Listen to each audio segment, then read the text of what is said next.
cas bi may joxe toujours mooy cas wu simal bu tawee pour nga dem fa problème la.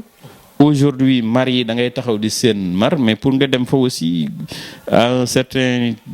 certaine heure doo fa mën a dem da ngay jël gaal et cetera loolu dañ ko war a def demlante beeg dikk bi gën a yomb. wàllu ndox wax naa ko sànq ñun yàlla dafa def ñuy liggéey ci ndox donc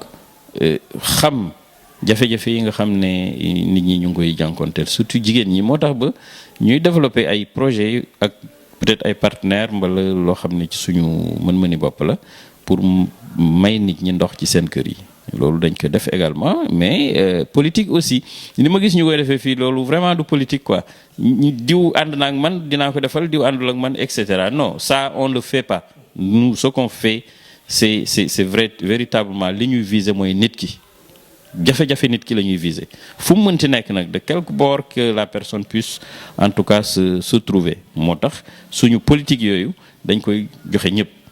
tey heureusement que fekkee ngeen déjà ñuy def journée de consultation médicale gratuite on a déplacé 20 médecins de Dakar pendant 2 jours avec deux camions hôpitaux avec toutes les spécialités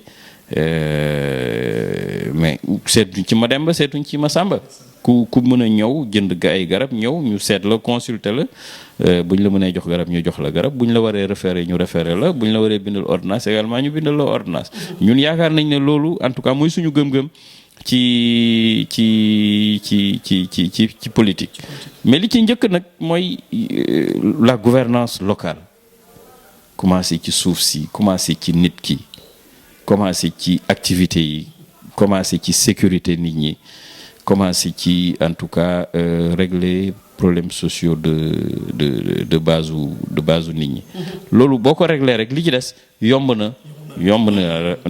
régler. am na lenn loo xam ne rek nit ñi duñ ci bàyyi xel. ci suñ biir commune am na loo xam ne commune bi rek moomu ko. mooy li ñuy wax piquette bi la roseraie de Samba Dia. c'est un patrimoine mondial. àdduna bi yëpp ko moom. waaw bu ñu la dénkee lu ñëpp moom. loolu da nga ci war a bàyyi xel bu baax a baax loolu aussi bokk na ci suñu axe stratégique de développement. leneen li mooy wax naa ko sànq tourisme am na fi solo trop ci ñaari fànn am na ñuy jóge bi bitim réew am na ñuy jóge feneen di ñëw ci ñun bu ñu fi fekkee en tout cas déjà dina développer ay activités yu bëri transport restauration. Artisanat sport culture loolu yëpp ay activités yoo xam ne la mun nañ ko gën a ñoŋal gën ko développer à partir du tourisme mais faudrait-il que touristes yi aussi am fi sécurité. sécurité mooy lan les besoins primaires de base ay ndox ay courant et cetera kenn du la agressé lumière et cetera loolu également am ba tax na ba foofu la ñu gën a miser pour développer davantage la coopération décentralisée parce que état. bu la joxee ay compétences ça veut dire que état waratul di saytu yenn yi non seulement daf lay jox compétence mais di la ci dimbali yow aussi war nga góorgóorlu ci sa bopp.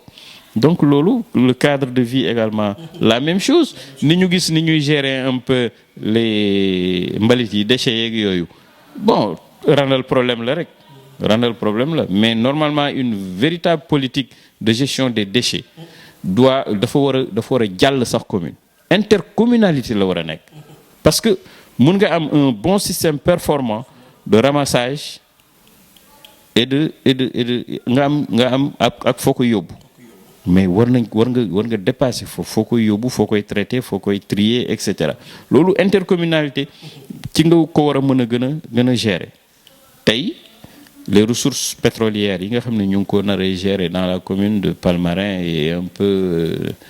certainement Dionewar et autres Niodior et autres mais fii c'est un passage obligé. c'est un passage obligé d'autant plus que commune de Fimela c'est la commune limitrophe avec la région de Thiès donc war nañu développer ay intercommunalité yoo xam ne ci espace bi ñu nekk war nañu gérer yenn affaires yi moo tax ba en tout cas activité yooyu dinañ ko kii boo seetloo aussi am na lu am solo ci géej ci géej bi mooy li ñuy wax mangrove muy mànge yi loolu dañ ko war a gën a ñoŋal parce que boo seetloo fi commune bi déparé Simal ba Ndangaan mun nga ko def ak gaal oui Simal ba Ndangaan gaal ngay jël ñëw dem mar et cetera loolu également mangrove bi dafa nekk un élément extrêmement important dinañ ci bàyyi xel bu baax a baax d'autant plus que suuf si mi ngi xorom bi mu ngi gën di avancer loolu yëpp boole ko nag ak maintenant gën a ñoŋal agriculture bi parce que boo amul suuf su bëri il faut nga muus pour sa agriculture mun a gën a développer. Gis nañ ne fii culture maraîchère dox na fi gis nañ ne fii culture fruitière dox na fi donc loolu yëpp mais ay unités de transformation ak yooyu yëpp amu fi donc c'est extrêmement important que ñu gën a développer loolu et que ñu utiliser judicieusement espace bi ñu am bu ñu demee bay def lotissement ñu mën a am ay waa commune bi doomu commune bi ñu ci dëkk mais ñu bàyyi ay espace yoo xam ne c'est pour des infrastructures communautaires ay foyers ay bibliothèques mosquées places publiques et cetera c'est comme ça qu'on valorise l'espace donc yooyu yëpp ay axe la yoo xam ne en tout cas dinañ ci gën a liggéey pour faire de Fimela véritablement une commune intelligente comme on dit dans notre programme mais loolu yëpp nag ñu ngi koy teg ci ngor ñu ngi koy teg ci njub ñu ngi koy teg ci liggéey. Monsieur le maire avant ñuy tëj ñu ngi lay jaajëfal bu baax a baax ci initiative bi waaye aussi rafetlu li nga xamante ne moom mooy wax di xalaat yi ak ña ko bokkal ak jaar-jaar bi mu set te sell ndax ku bëgg aussi da ngay ku mbéy sa wéyam tànk te gis nañ ne yàgg nga ciy commencé am na loo jot a def n'empêche que bëggoo wax sax ndax wax jëf ba pare wax neexut. mais sama dernier mot mooy ñu ngi leen di gërëm bu baax. Cox Production TV. ñu ngi gërëm Cox Production TV bu baax a baax ci opportunité bii ngeen ñu may ñu waxtaan di leen ñaanal également ngeen dellu ci jàmm ñu gisewaat ci jàmm ngeen ñaanal ñu également ci lii ñuy dox ni yàlla defal ñu ci ndam ba ñu mën a gisewaat mën a def ay yeneen jéego en tout cas di ñaan ñi nga xam ne acteurs politiques lañ yëpp ñu baat seen campagne dans le fair play dans le respect des règles de la déontologie qui régissent un peu le processus électoral et que le meilleur gagne ñu ngi ñaan yàlla may ñu dem. jërëjëf monsieur le maire Doudou Dior ñu ngi koy jaajëfal bu baax a baax comme internautes yi c'était le monsieur le maire un candidat war a jàkkaarloog ay adversaire am ñu ñaan yàlla subhanahu wa taala yàlla jox ko ndam bu déggee aussi bu ko joxee ndam aussi mu jig ko monsieur le maire ñu lay jaajëfal bu baax a baax kon internautes yi ñu leen jox dig daje ci beneen émission ak keneen beneen maire candidat ci li nga xamante moom mooy campagne électorale bi ñu lay jaajëfal bu baax a baax di rafetlu aussi di la wax ne nit ku nekk da nga soxla waaye ñu bàyyi xel bu baax ci lépp loo xamante ne kaddu la wala violence kon jàmm ak jàmm ndax ale fandimu fut mbaala ref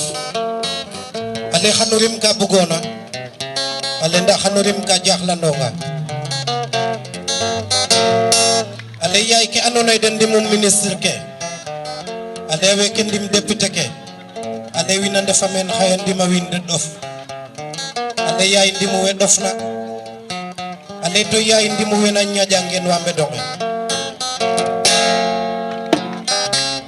nda ale fa ndima reɗanga ale o tew o tew ka reta marché ale ɗeet ka feluna te jikin ale yaga o leng xa roox ke fa ndim